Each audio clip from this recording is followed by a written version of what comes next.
We're back with, I forgot to update the title, but Season 8, Episode 18, Yakety Sax, the most hated episode in the known universe. The worst episode we've ever covered. I do have a theory on that. Let's cycle back to that, though. We'll come back to that. Just put a pin in it. So, we have Fluttershy. She's hanging out. The sky is blue and everything's perfect. And then there's this weird, horrible noise. And what I find amusing, and they do this very subtly, is we cut away to the noise and the reaction noise. Then we cut back to Fluttershy, who's already in a bush. In other words, the noise startled her so much, she immediately instinctively dived into the bush to hide. Very Fluttershy. But then, when she's like, wait, that sounds like a creature who's in danger, she immediately jumps out and rushes out so fast she actually leaves Angel behind. Also still very Fluttershy. Then she sees Pinkie Pie, and Pinkie Pie is playing the Yvidophone, aka the bagpipes. Okay. So, we're going to skip over this really quick. And then they go to this point where, you know, she wanders, she plays in the middle of the town, and then she wanders off, and they're all like, yeah, we need to encourage her to practice and get better at it. A bird loses its feathers. Remember that for a moment. I decided to keep track of how often they play the Yvidophone on camera, for something I'm kind of building up to here. And meanwhile, Rarity continues to do ad-libbing. Excuse me, Tabitha St. Germain continues to do ad-libbing. Absolutely. Then the episode sucks. Not for the reason that I'm building up to, actually. For something that irritates me. In order to properly discuss this, it's actually a shame Ross isn't watching this, because in order to properly discuss this, we need to discuss Neelix. Now, on the off chance you're watching this VOD 10 years from now, or don't watch Voyager even when you're watching the live stream, Neelix is a character in a show called Star Trek Voyager. Now, Neelix is played by an excellent actor, Ethan Phillips. And Neelix is... well, I think Neelix is an excellent character. He has wonderful vulnerability moments. He's been through a war and disaster. He's lost family members. He's barely struggling on. He tries to use enthusiasm to cover himself up, and you're kind of seeing where I'm coming with this. But the thing with Neelix, the problem with Neelix is early on, most notably in Season 1 and Season 2, Neelix was terribly written. Now, the problem here, what we have here is, this is an issue that fiction runs into every now and again. Which Neelix is the real Neelix? Now I know what you're saying. What do you mean? Well, when we talk about character assassination, the very terminology means when a character is written so completely out of character that it forms a negative, that it actually reduces the enjoyment of the work, right?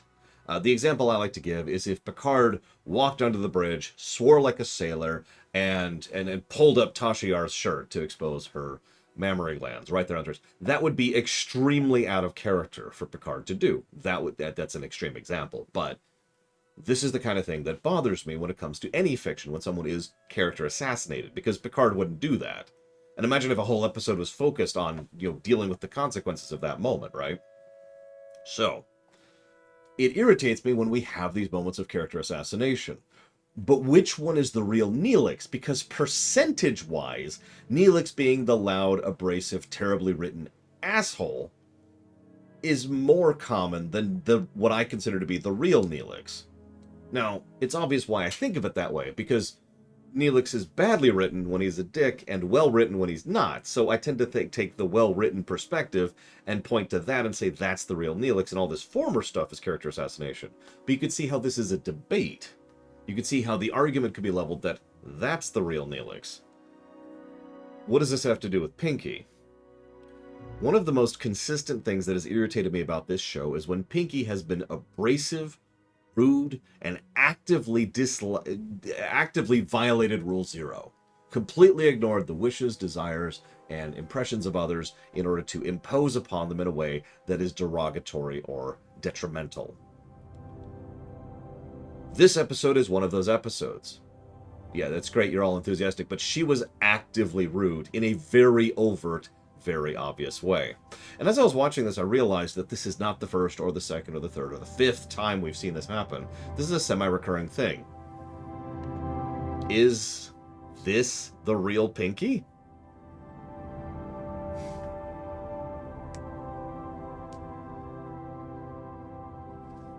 And you see the problem here. Because if this is the real Pinky, then she's a terrible character who should be addressed as such consistently.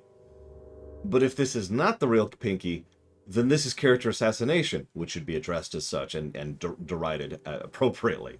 Both are bad, but the specific bad is what changes here. Whether the entire character is bad and just has moments of good, like Neelix, or whether the character is good and has moments of bad, character assassination. It's interesting to debate here. And Lord Harrowmont disagrees with me, and okay. So I disagree with you completely, Lord Harrowmont, because you're actually agreeing with me, which means I disagree with myself, and therefore agree with you, which is agreeing with me. Hang on a second. You are agreeing with me, though. Just because someone is being unobservant does not mean they're not being a dick. If you smash someone in the face on accident, it doesn't change the fact that you smashed someone in the face.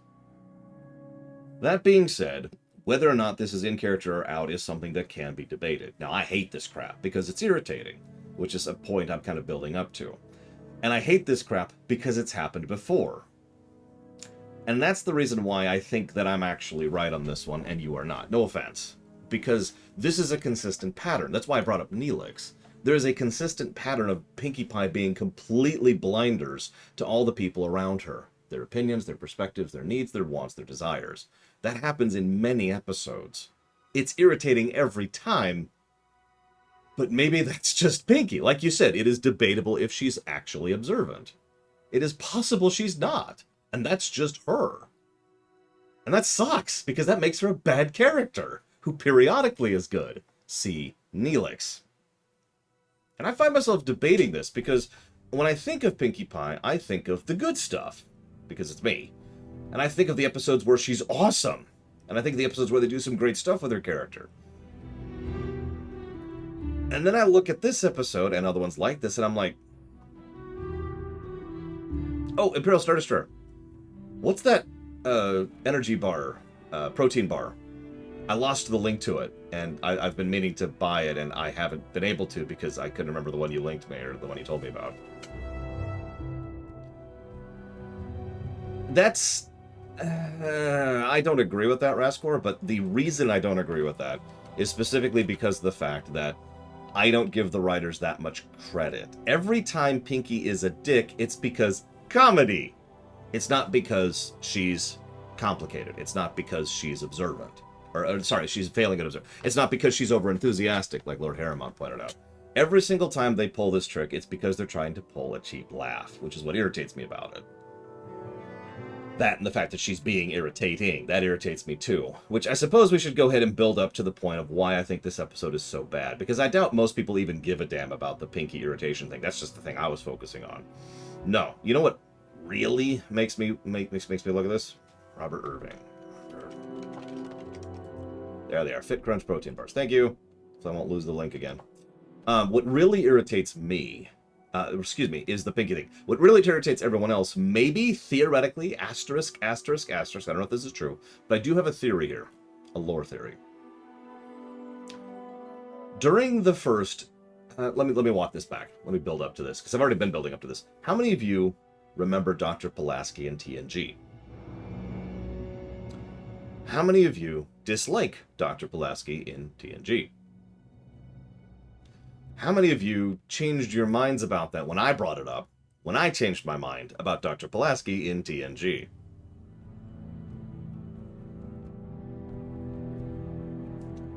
So, the point I'm trying to make here is that the reason, and I stated this clearly, and I've been able to prove this since then, the reason most people really disliked Dr. Pulaski is her first episode, The Child. For those of you who don't actually remember that, The Child is this terrible, terrible episode in general, which also has her being rude, abrasive, and a dick to two beloved characters, Picard and Data. It is a terrible way to introduce the character. It's really frustrating and really irritating and really annoying. And then she's a character for the rest of the season. She has an arc and everything. It's weird. And she's got a great actress. Miss Moldauer, Diana Moldauer, is an excellent actress. And she does a wonderful job with it. And she's got, good character connections with multiple characters. And they just kind of jettison her because why not? But you get my point. That initial impact, that initial character introduction was so bad. And it was. Let's be clear. It was really bad. That many people's opinion was tainted on her forevermore.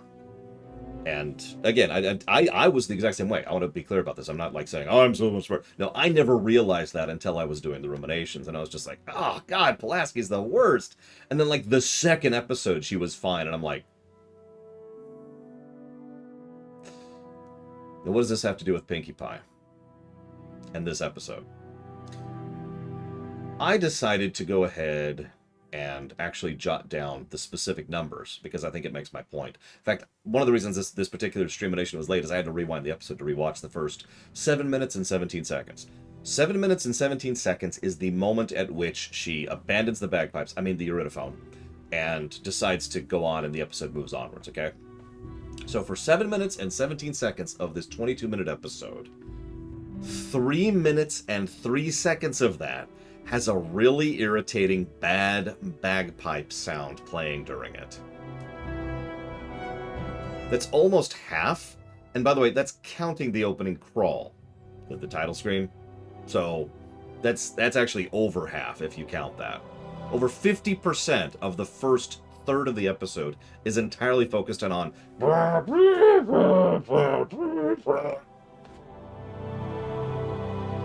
There's actually a talent skill behind this. It's a form of presentation.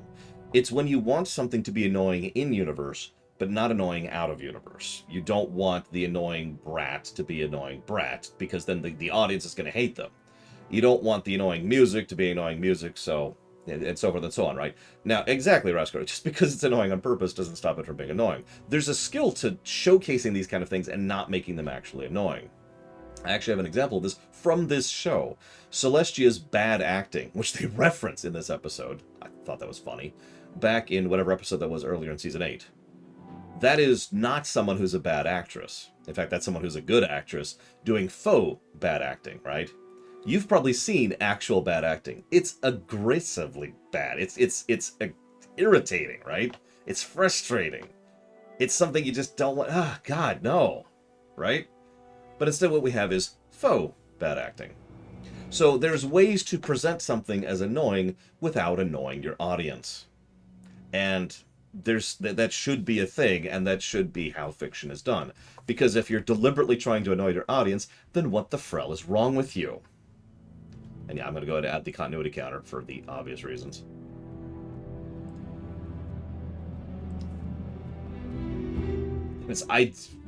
We're at an impasse, Loner, so I'm just going to move on. So, several of the methods, because I looked into this a little bit, several of the methods you could do in order to present this thing is either have it not actually sound annoying and just have the characters react as if it's annoying, or, this is something that I actually rather like, what you can do is show the reaction to it without actually presenting the annoyance sound. So, this is something that's usually used in comedy more often, but since this is obviously a kid-focused episode, not an adult-focused episode, I think that would work in this case. So, she pulls up the bagpipes, inhales, and then we cut away. Or the audio goes quiet. Or we see something else. In short, we don't actually get the presentation. And there's lots of ways you can do this in terms of visual cinematography. You can show, like, a train wreck. You could literally show just an animation of a train wrecking. Or you can show a volcano exploding. Or you could cut to a long shot of the town and you see the birds flying off in the distance. Stuff like that, right? And yeah, you cut away. You don't actually show the annoyance. And then we cut back, and then we see the people being like, oh, God, and then we see the reaction. All of the impression of the annoyance is there without actually annoying the character, the audience. There are multiple ways to accomplish this. I'm sure, just thinking off the top of your head, you can think of multiple works of fiction, game show, movie, theater even, that all use this trick to annoy the character without annoying the audience. Instead, this episode spends over 50% of its first third, its first act, entirely focused on having this irritating sound playing in the background. I hate to keep bashing on this point, but I really do think this is a huge reason why so many people dislike this episode. Lord knows, I was hating it until she stopped. And then I paused, and I was like, wait. And that's when I rewound and started. I've got it right here. I've got the timer right here. And I was actually like, okay, hang on. And I would hit stop and start every time it started up and stop just to make sure to actually track it. And so it's on. Then the episode continues to irritate me. No, seriously. Someone mentioned earlier that this would have been a better Season 2 episode, and I agree with that, because I'm sorry. You trying to actually tell me that these people do not know Pinkie Pie by this point in time is kind of irritating. They've been friends for how many years? How long have they known each other? And I know the counter-argument to that is, well, people who are friends for a long time don't know each other. Okay, that's sure. But nobody of all 5 of them picks up on the fact that Pinkie Pie does not take this well. Nobody picks up on that. In fact, ironically, it's very well presented how badly she takes this. Because Pinkie Pie, when she's written well, consistently does this thing where she goes a little bit too overt, a little bit too happy, and it's just like a shift forwards, and you could see her doing it. Oh, okay, fling, and she does it with just a little bit too animation, a little bit too thick, right? And she's just a little bit too chipper.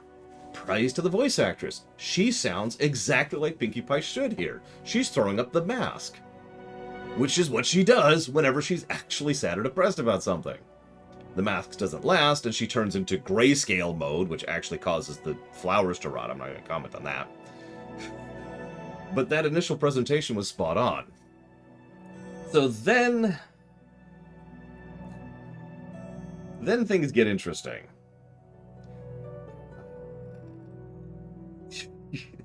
Oh god, Pinkamena Pie. Oh, let's not go into that.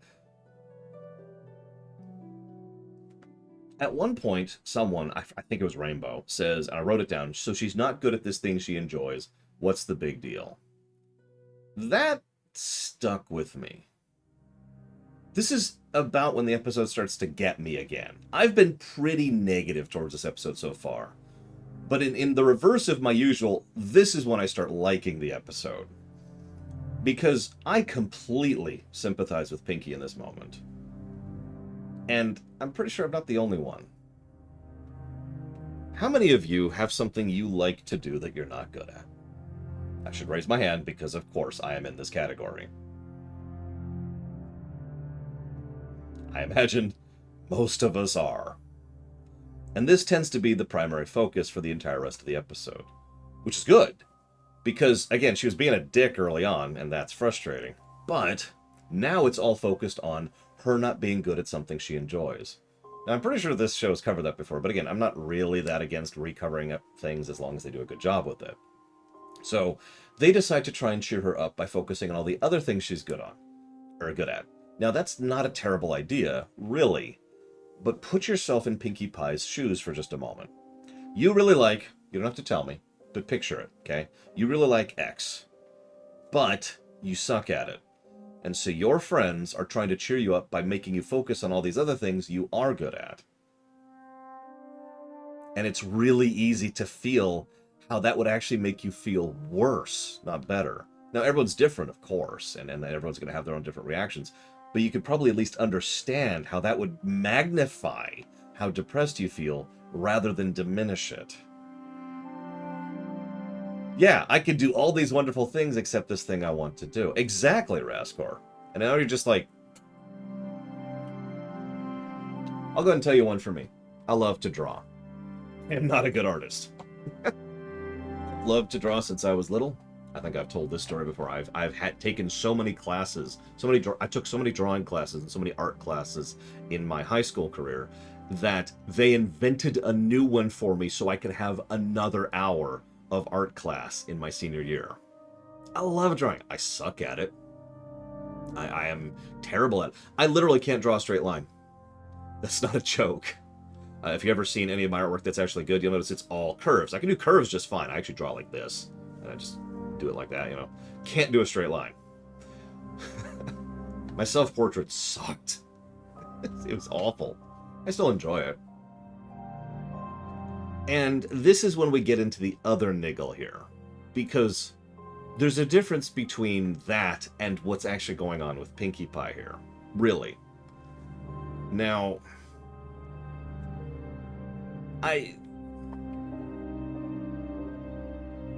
But I'm still annoyed, Loner. I'm sorry. This is why I just cut off the conversation. Because I don't understand your perspective at all. You're telling me, okay, Lore, I know I punched you in the gut before I gave you this nice meal, but now you can appreciate the nice meal more because I punched you in the gut. I'm like, but you punched me in the gut! That hurt, Loner. Why would you do that? Ow! And then the cops show up and they drag Loner away, but then he breaks out and he goes out on a life of crime and he takes over the world as this mad doctor. He's got an eye patch now. It's great. I don't understand. I'm sorry. Like I said, deliberately annoying is still annoying. That has been my perspective forever, and I've never really changed that one.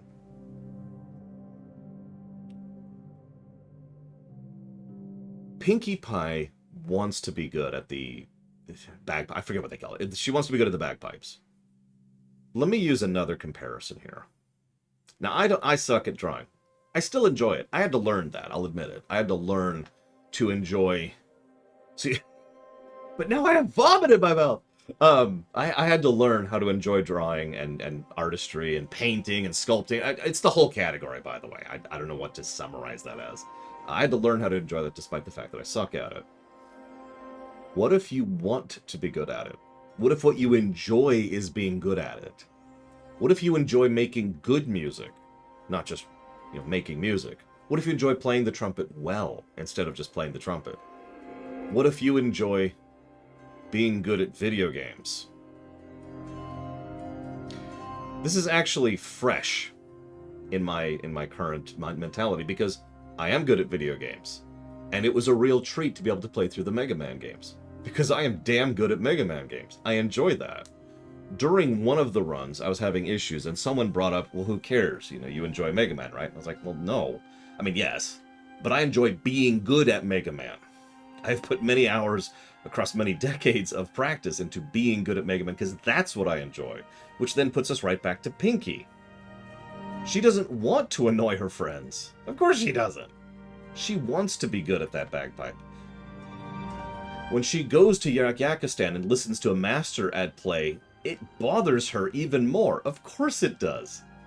To continue the comparison, imagine if I sucked at Mega Man and I watched a speedrunner go through Mega Man X1. That wouldn't make me feel any better. That'd be awful. I'd be like, oh God, that's what I could be. That's what I should be doing. Right? I'm using my own concept as an example here, but you get the idea. Now, the episode kind of glosses over whether or not she can get good at it. Because that's an interesting thing and a far more nuanced topic than we can really talk into here. Because that's debatable. And it boils down to the difference between repetition and practice, which I don't want to get into right now. They certainly don't change the sound effect they play for her sound the whole time. It's just, yeah, okay.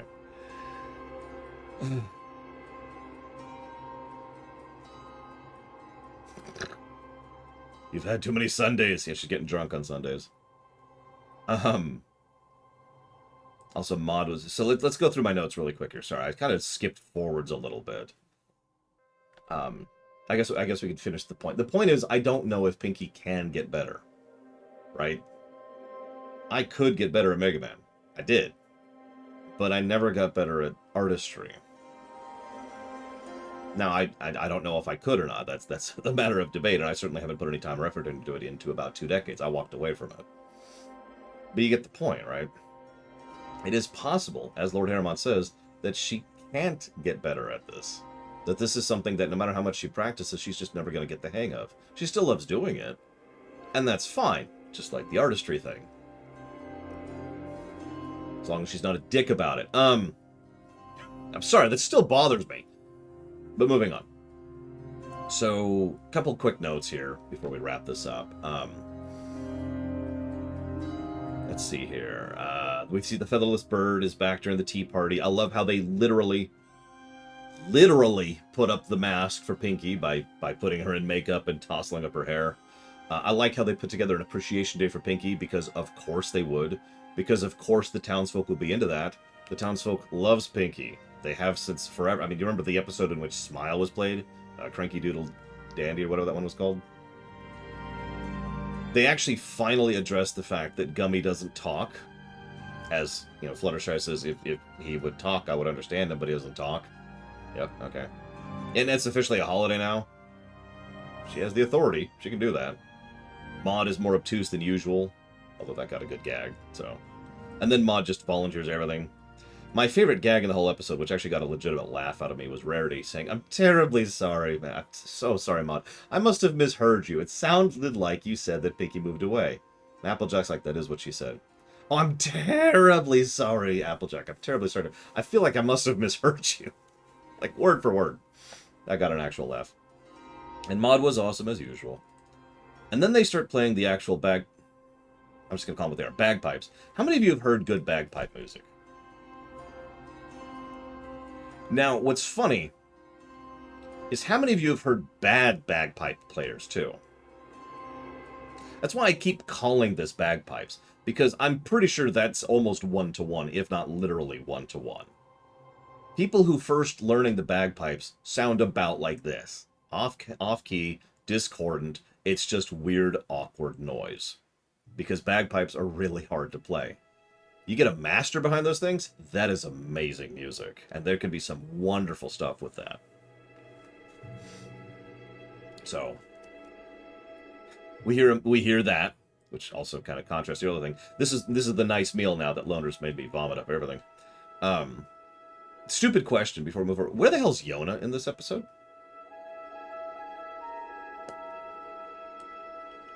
So we get the final lesson. It's okay. You're bad at it, but, you know, it's unearned. Because the earlier things. Enjoying something, despite not being good at it. I love the little cultural tidbit with the axe. It's something so fascinating, I'm probably going to steal it completely and just be like, mwahaha, and be evil about it. Because I love the idea that they don't enjoy the music itself. They only enjoy how much the player enjoys it. There's something amusing about that and engaging about that, and that's very Yak, too. What the hell is a clopper? So, you know, I love that kind of cultural stuff. I mean, yeah, Yaks are all about family and destruction. I don't care if it sounds like what they cared about is that she was actually having a good time doing it. So, completely with that. Which means now we have to actually rate this episode. Now, I've already given my opinion rather firmly. I think the first 7 minutes and 17 seconds of this episode sucks. In basically every way. I think it does everything wrong. It's irritating deliberately, because of the aforementioned music. It has character assassination, or possibly not, but either way, it has Pinky being irritating, regardless of whether or not that's, you know, deliberate or in character or out. So that's frustrating and aggravating. And you mean the thing that only plays for about 20 seconds, Trathan? Actually, no, I can tell you exactly how much it plays for, because I wrote it down. It plays for 17 seconds. Complete difference to the 3 minutes earlier.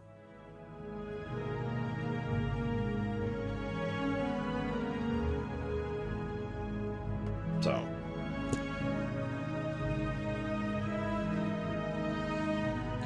I'll be honest, my inclination is to give this a below average. Despite the fact that they do a good job with the latter part, they do a terrible job with the earlier part. And I really still feel irritated at how much they fail at understanding the friend that they've supposedly known for so long. I could be talked up to yellow. I don't think I could go above yellow. I think that's the ceiling for me.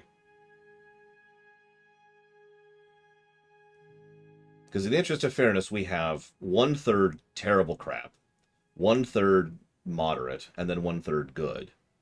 Which, you know, I could see how that could be talked into an average, right? A yellow. And it did make me laugh. I'm fine with giving it yellow, really. In fact, I'm just going to go ahead and commit to that.